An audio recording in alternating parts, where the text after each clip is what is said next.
Olá, seja bem-vindo ao Nada Trivial de hoje, que está super, super especial. Sexta-feira, Strong Brain, vamos fortalecer o nosso cérebro. E como a última sexta-feira do Setembro Amarelo, não podia me furtar de discutir as questões das dores psíquicas, né? O Setembro Amarelo é um tema que já está bastante conhecido por todo mundo, dado justamente a vulnerabilidade que nós estamos em relação à nossa saúde mental. Os números são assustadores e cada vez mais a impressão que dá é de que a gente não está usando os recursos que a gente tem para dar conta dessa problemática, né?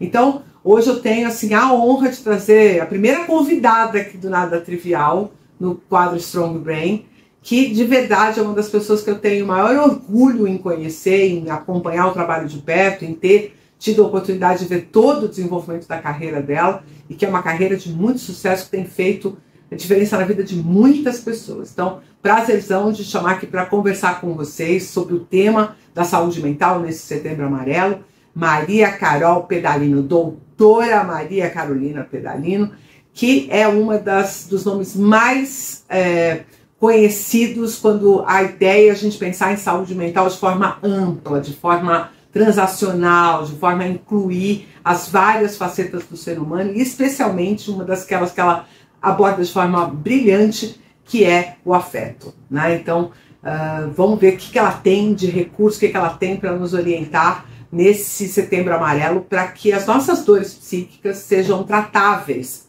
numa primeira instância, por nós mesmos, e também que tipo de apoio que a gente pode receber profissional. Maria Carol, seja muito, muito bem-vinda aqui ao Nada Trivial. Um prazer te receber aqui nesse momento, ainda que nós vamos falar de um tema que, quem sabe, seja um tema delicado demais, né, Maria Carol? Como tem sido isso no cotidiano da prática do consultório? Como você tem visto mesmo esse incremento, um prejuízo da nossa saúde mental? A que você atribui, se você quiser fazer aí um exercício, né, de achar os mecanismos sociais que estão nos levando a isso? Fique à vontade, Maria Carol. O meu público do Nada Trivial é seu.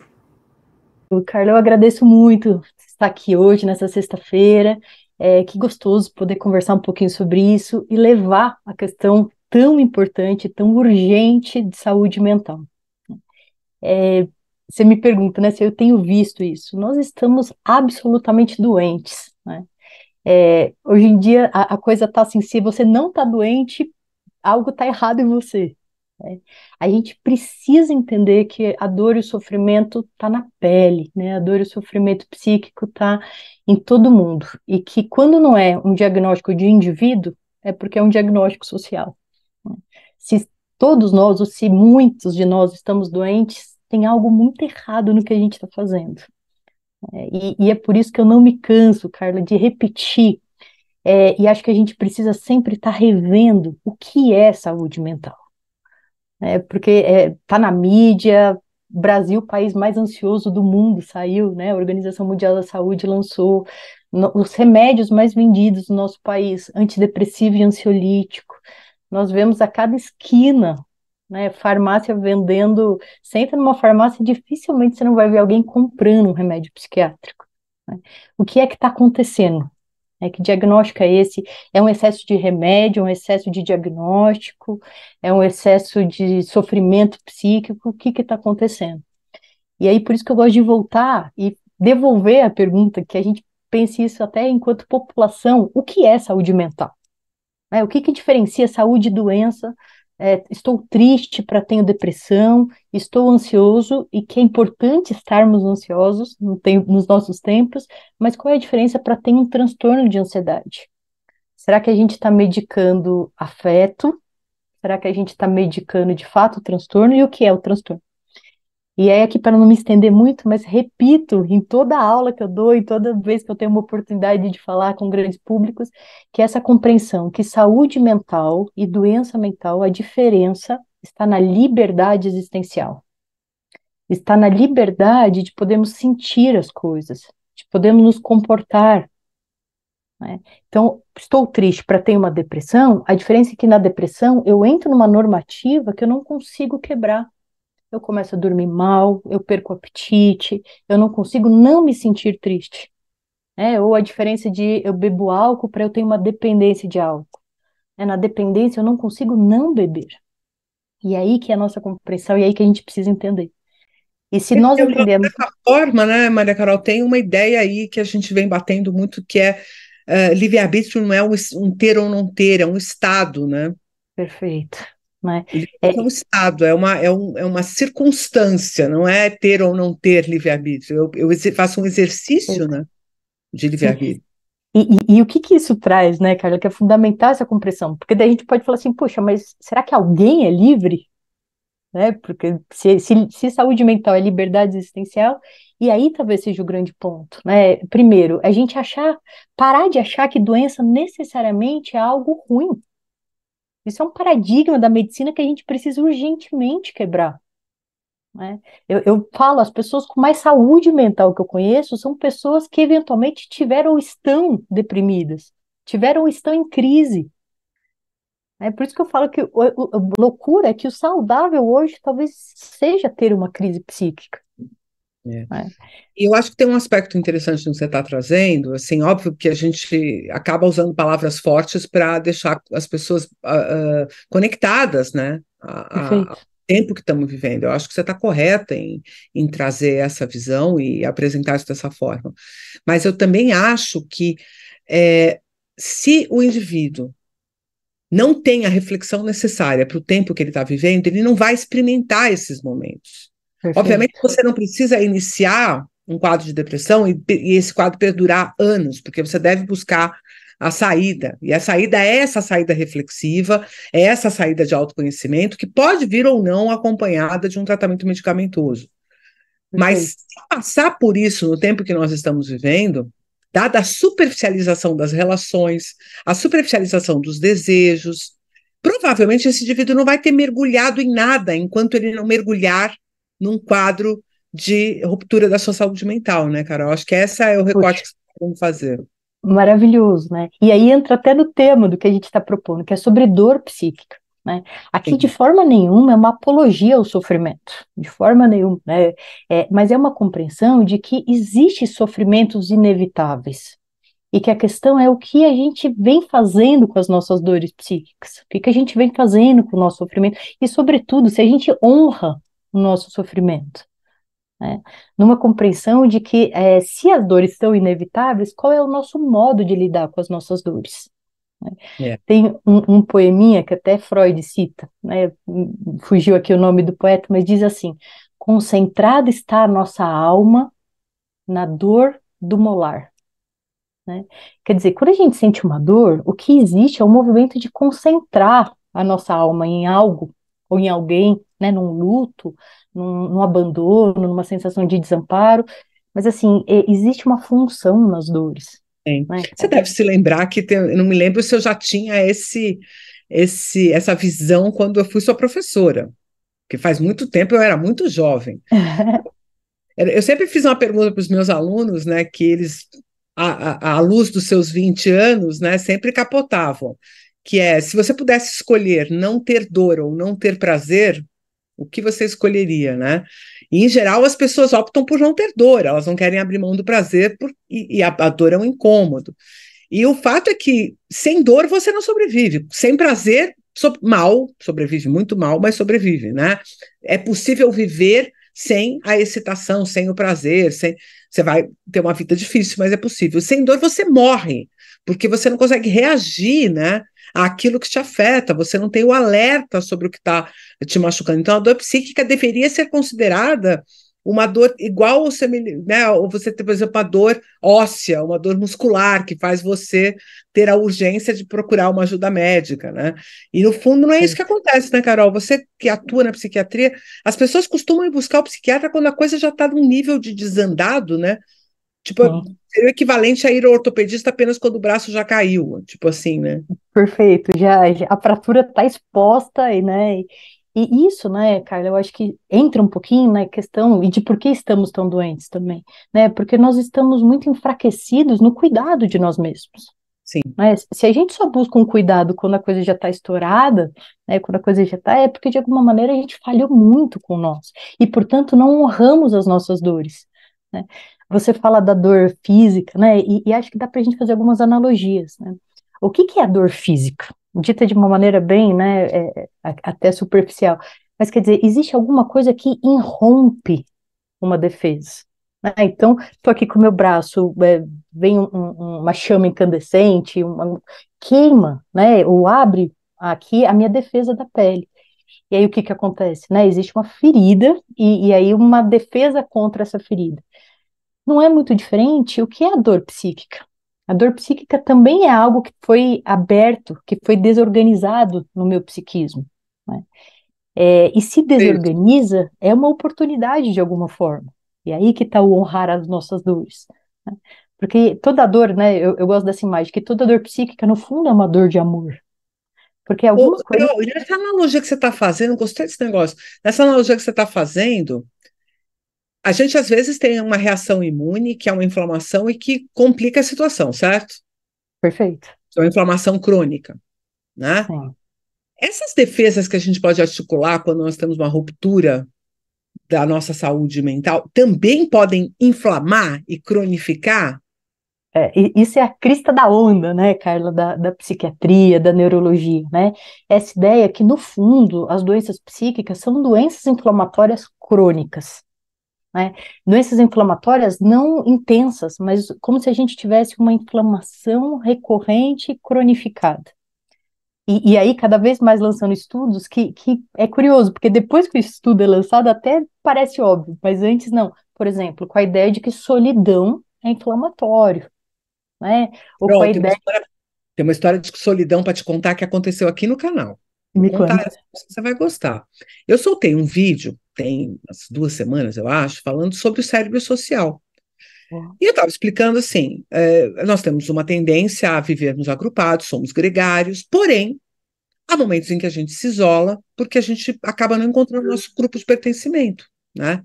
Por alguma razão, a gente se sente isolado. Então, a gente tem uma situação, no meu caso, né, eu me usei como exemplo, de que quando eu era adolescente, eu sofria muito bullying, sofria muita discriminação, pela forma como eu me comportava, né? Porque eu sempre tive um jeitão assim de criança jogadora de futebol, né? Hoje é normal, mas uma menina jogadora de futebol nos anos 70 sofria muita perseguição, né? Especialmente na classe média burguesa, né? Que tinha um padrão ali muito claro do que ela queria e o que ela não queria, né?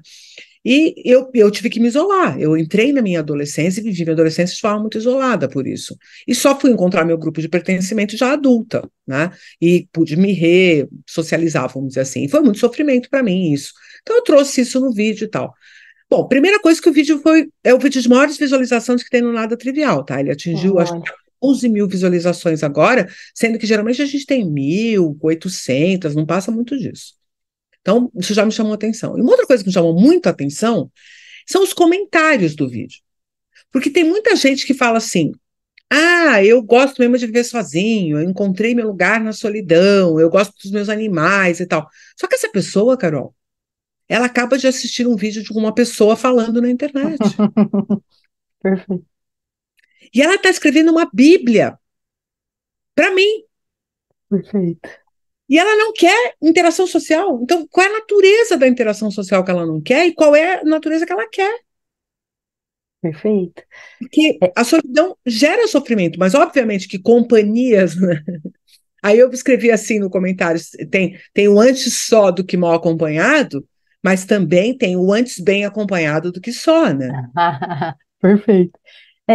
É o desafio da condição humana, né, Carla, na verdade, né? Nós somos, existe um termo em biologia que chama autricialidade, né? Para Sim, quem não conhece, a autricialidade é essa condição biológica que faz com que nós dependamos das pessoas, de uma sociedade, de uma aldeia, enfim, para cuidar da gente, porque nós ainda não temos pleno desenvolvimento biológico, especialmente neurodesenvolvimento, né? sim. Então, quer dizer, nós nascemos na heteronomia, né? Ou seja, nós nascemos na dependência de alguém.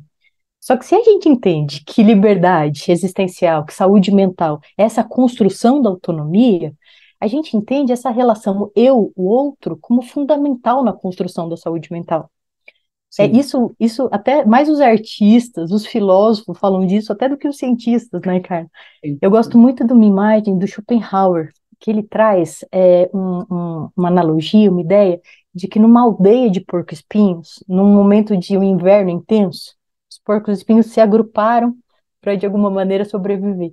Mas também havia ali um grande incômodo, né, nos espinhos um do outro. E aí eles foram até conseguir achar a distância certa para se aquecerem e, ao mesmo tempo, não se Perfeito. machucarem, né? E aí, então, você estava falando que tem um paper que correlacionou solidão com inflamação, é isso? Tem vários papers, viu? Isso tem saído, também é a crista da onda aí da saúde mental, é essa percepção da inflamação em algumas condições, né? Especialmente pós o Covid, a questão dos isolamentos ali que geraram e que perduraram, que portanto não tinha a ver com o Covid, né? Mas enfim, sai essa ideia de que, olha, processos inflamatórios crônicos estão associados a doenças mentais e algumas condições que pressupõem ou predispõem isso, né? Por exemplo, a solidão. E aí, lembrando que solidão e solitude são coisas diferentes também, né? A solidão é essa percepção de desamparo, essa percepção. Às vezes você tem solidão, inclusive, rodeado de pessoas, né? Sim, sim, com certeza. Então é isso. Às vezes o corpo reage tentando arrumar a casa, mas ele agrava a situação porque aquela saída, aquela defesa não resolve o quadro, né? Então, o que eu posso fazer quando eu começo né? O que você diria aqui para o povo do nada trivial, como um aconselhamento de atitude mesmo, atitudinal, ou qual é a reflexão, ou qual é o olhar, para que a gente, mesmo sabendo que, ok, estamos todos meio, né, desamparados na questão da saúde mental por conta do mundo em mudança violenta, né, em inconstância, a gente tinha um mundo VUCA, volátil, incerto, complexo e ambíguo, e agora a gente está no BUNny, que é bright ou de frágil, né, começa com frágil, quer dizer, Adorei. fragilizou, né? E aí, Sim. qual que é o recurso, Maria Carol? Bom, o mais sincero de começar essa resposta é dizer que eu não tenho uma receita Tem, individual, né? tem bala de prata, né? Não, porque a ideia, e também, né, filósofos já dizem isso, enfim, vários cientistas dizem isso, essa ideia de que cada um vai ter que, de alguma maneira, buscar o próprio cuidado ético consigo, né? Qual que é a melhor forma de eu cuidar de mim mesmo, cuidar das minhas necessidades, olhar para elas, me traduzir e buscar a melhor forma de ser eu mesmo, né? Se a gente entender que liberdade existencial é essa possibilidade de você cada vez mais ser você mesmo. Mas existem algumas orientações gerais, né, que têm a ver com a saúde como um todo, né? Por exemplo, né, a gente sabe cada vez mais, Carla, a importância do sono, né? Bom, E se tem uma coisa que é atual, né, e que a gente vê o tempo todo é a grande incidência de insônia que nós estamos tendo, né? E sono é sagrado. Isso, aliás, é outro item muito estudado atualmente, mas mostrando que o tempo que você dorme está diretamente ligado à morbimortalidade, né? Você ter mais doenças ou morrer mais precocemente. Carol, É quer dizer que se isso, eu não estou conseguindo dormir direito, eu tenho que fazer alguma coisa nesse sentido. Não perfeito. posso simplesmente dizer assim é minha vida. Perfeito. E isso por si só já é uma sinalização, né? Inclusive, Carla, você falou da questão, né, de procurar um psiquiatra quando a coisa já está. Isso é uma questão. Se você começa a dormir mal cronicamente, observe, né? Observe o que você precisa mudar, se tem alguma questão do que a gente chama de higiene do sono. Puxa, tô tomando cafeína à noite. Puxa, faço exercício físico muito próximo da hora de dormir. Tela, né? Grande questão aí, a questão da tela. A gente precisa sacralizar até os rituais do sono, né? A gente entender que não dá pra gente ficar a 220 e achar que de repente a gente vai dormir. Então, o sono, É, eu diria que é fundamental. tem uma coisa interessante que eu uso como analogia, que a gente tem um comportamento mimético para o bocejo, né? Bocejo é um dos comportamentos que a gente tem maior facilidade de imitar. Quando alguém boceja, basicamente vem um bocejo na gente, né?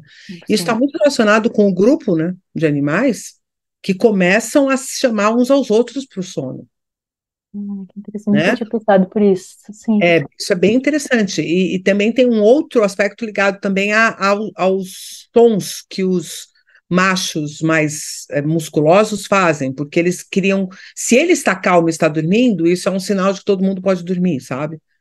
É interessante. interessante, são sinalizações para o grupo dormir. E eles começam então a se aninhar, a se aproximar, bocejam, um chama o outro para o sono. E eu acho que a nossa sociedade perdeu esse chamamento, porque agora a gente faz isso de forma muito isolada. A gente não tem mais aquela coisa, apagam-se as luzes e vamos dormir, ou aquela família maior que. Agora, cada um faz a sua gestão da sua dinâmica de sono. Então, não tem mais um comportamento social, né, ligado ao sono. E, muito pelo contrário, o que você tem é excesso de informação e as pessoas querendo usar o tempo para dar conta daquilo que elas deixaram para lá. E aí, um monte de gente falando que eu fico bem dormindo 4 horas. E acho que é legal a gente falar assim: você não vai ter sintomas em um mês, né? O sistema biológico não é um sistema que quebra, ele é tão maravilhoso que você pode esticar bem, bem, bem a corda e ele ainda vai dar conta.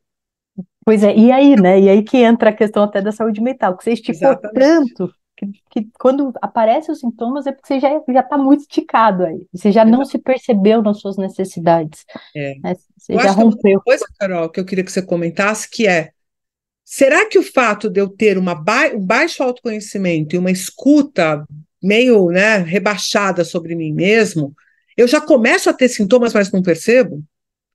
Ah, é assim, né? Muito provavelmente. A ideia de que a gente vai negligenciando Tá. cronicamente as nossas necessidades. O estresse, o famoso estresse, né? Essa ideia de que estresse é nosso inimigo, combate o estresse. A gente precisa mudar essa chavinha, né? Você está se sentindo estressado, entenda que existe ali algo que você precisa rever. Seja no seu trabalho, seja na tua alimentação, seja no teu sono, seja na tua cosmovisão, né? Seja na tua relação com você mesmo, enfim, com o teu corpo, com os teus prazeres, com as suas Finalização. dores.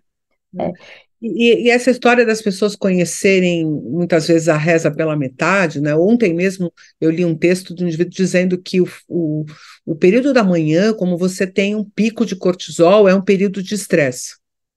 olha só. E e não é tão simples assim, porque fica endemonizando o cortisol, que é um hormônio tão importante, né? É um É, hormônio crucial para a qualidade de vida do indivíduo. Ele liberado na quantidade certa, no momento certo, ele é fundamental, ele é hiperglicêmico, quer dizer, ele te dá energia, ele te dá vitalidade. Agora, óbvio, se você tiver em quadros de estresse contínuos, cronificados, vai acontecer até o contrário, né?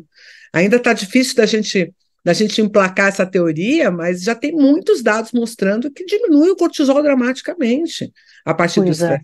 estresse, né? Mas você vê, né, Carla, como a gente precisa desconstruir algumas coisas, né? Porque, primeiro, nessa fala, né, você já pode inferir, pelo menos dá a impressão hermenêutica aí, de que ele está concluindo que o estresse é algo ruim, né? E, de repente, o que a gente pode até falar, pensando nisso como uma veracidade, é que, puxa, então, é um momento onde você vai viver mais, né? É um momento onde você está mais apto a sair da caverna, né? Se a gente for fazer essa referência biológica, é um momento onde você está mais, com mais coragem mesmo, né? Que bom que esse cortisol é liberado. E aí desconstruções que vêm disso. Inclusive, por exemplo, né, uma coisa que eu acho que daqui a 5, 10 anos a ciência espero que já entenda, é que a inflamação não é algo ruim. Né? A grande questão é a gente entender esse equilíbrio e desequilíbrio, porque viver é inflamatório, né, cara? Vamos entender que viver é inflamatório. A gente está o tempo todo produzindo toxinas a partir das nossas vivências. E claro que isso gera inflamação. A questão é a gente não deixar de ver as nossas necessidades para desinflamar, por exemplo, dormindo. Né? Se tem uma coisa que é anti-inflamatória, que tem um poder de tirar toxinas, que tem um poder de nos ajudar a reequilibrar, é dormir. O que não dá é para a gente ir gastando o tempo todo, né, vivendo sem conseguir enxergar essas nossas necessidades, sem enxergar o poder do estresse. Por isso que eu falo que é a questão da dor, né? Na tua pergunta linda aí aos alunos, né? O que que eu escolho, dor ou prazer? Veja, no fundo, não importa, porque já é um erro a escolha, né? Se você escolher viver sem dor, saiba que você vai viver sem prazer. E se você viver sem prazer, saiba que, de alguma maneira, você está não vivendo. Porque não é só falar que você não está tendo dor, você não está vivendo. É. Acho que a gente precisa mudar um pouco essa lógica de que é sem dor, né? A vida é ter dor, é evitar as evitáveis, mas aquelas que não são evitáveis, honrar, né? Carol, e o que que você tem visto sobre alimentação e saúde mental? Perfeito. Outra grande crista da ONU, né? Tá claríssimo que parte do que a gente está vivendo, essa prevalência aumentada de doença mental, tem a ver com as nossas escolhas alimentares dos últimos 20, 30 anos, com as mudanças alimentares, né? Assim, uma coisa que já dá para escrever ali como uma verdade científica atual. Alimentação com ultraprocessados aumenta muito o risco de doença mental. né? Não dá para a gente ter alguém que está tratando uma depressão e achar que vai ser ok comendo só ultraprocessados. Exige, de alguma maneira, uma mudança em relação à parte alimentar. Saindo também. Ultraprocessados têm um problemaço que é a disponibilidade de carboidratos de fácil digestão, né? E isso é uma das coisas, Carla, a questão do carboidrato certamente é um ponto, e veja, né, claro que isso tem a ver com a mudança da gente ter, há 30 anos atrás, endemonizado as gorduras, né? Então, a gordura faz mal, evite. O que aconteceu foi um altíssimo índice de carboidrato que está na nossa dieta, e a gente sabe que está ligado a Alzheimer, a gente sabe que está ligado a demências neurodegenerativas de forma geral, a gente sabe que está ligado a depressão, ansiedade, até a bipolar, esquizofrenia, enfim, né? É, Caramba, hein, que loucura. pois é, Alzheimer, visto isso assim, parece que está muito claro já, né, essa relação de alimentação e Alzheimer, né? super. Até 15 anos atrás, né, Carla, a gente tinha uma ideia do Alzheimer como uma doença genética. E hoje em dia a gente sabe que menos de um terço dos Alzheimers tem esse componente. Sim, 2 terços está ligado a estilo de vida. sim. Mas Né? falava-se muito das questões cardiovasculares, né? Sim, Estavam buscando muito o culpado na questão vascular, porque diminuiria o fluxo em áreas que são altamente demandadas, como é o caso do hipocampo e tal, e isso levaria a um quadro seria um distúrbio metabólico, vamos dizer assim, né? Mas parece que o negócio é bem maior que isso, né?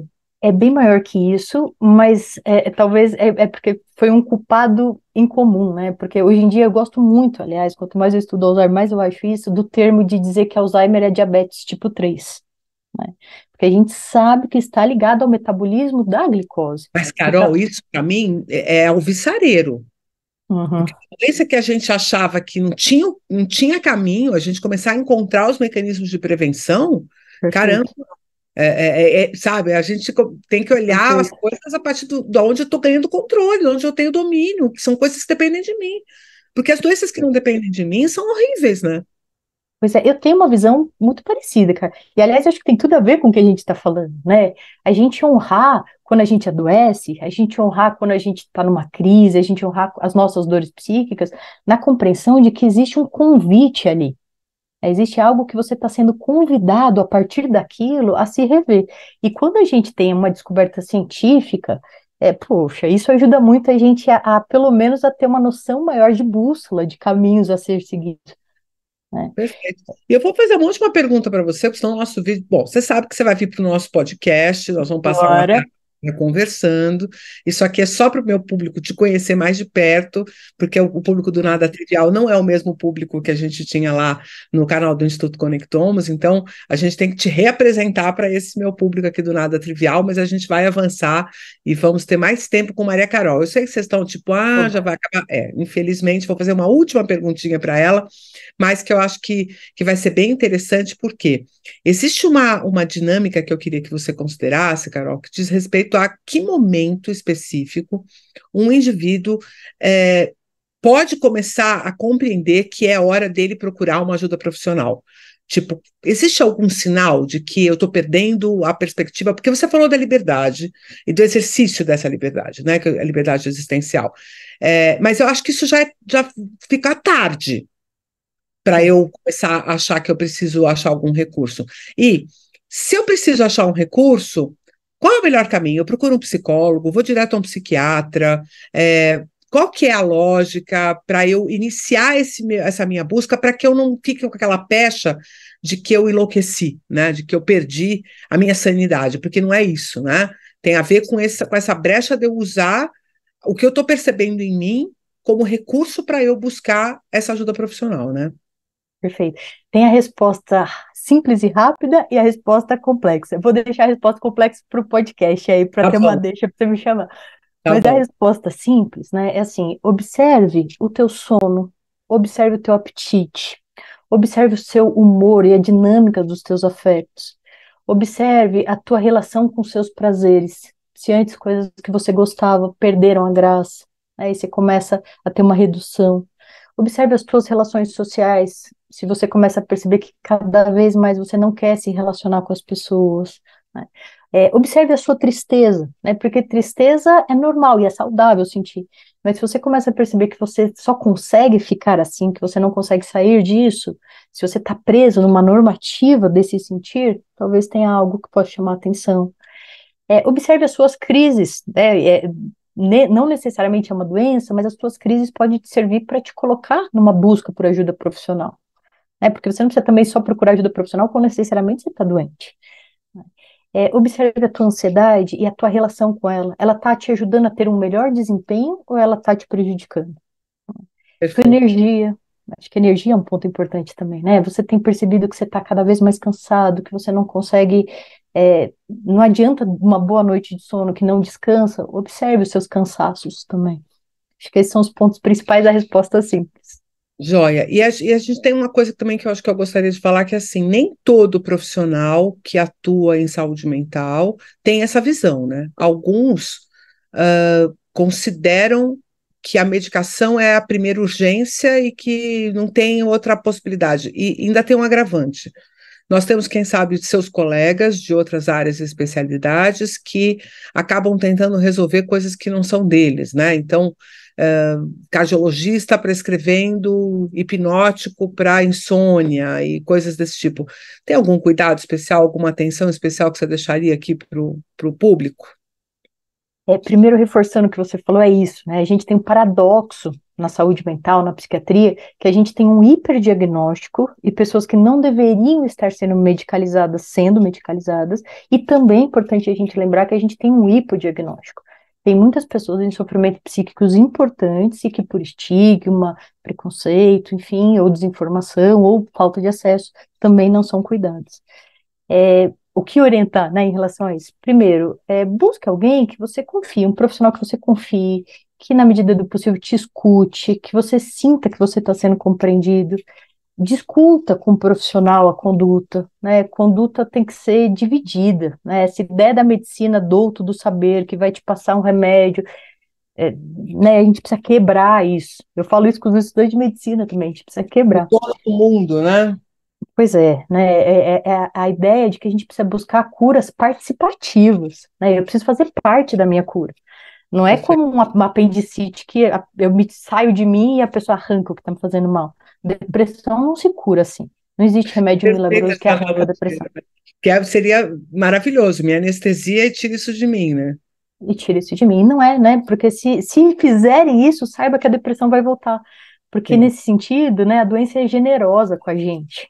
Ela fala assim: olha, você não resolveu o seu verdadeiro problema, então eu vou voltar para que você tenha uma nova oportunidade, né? O Carol, Precisa ser eu vou participativo. fazer mais uma, porque eu agora fiquei com essa coisa pingando aqui. Você responde se você quiser, porque eu vou colocar você no pinga-fogo aqui, tá? Vamos, tá. E a tal da psicologia positiva nessa história da saúde mental? Como é que você tem visto isso?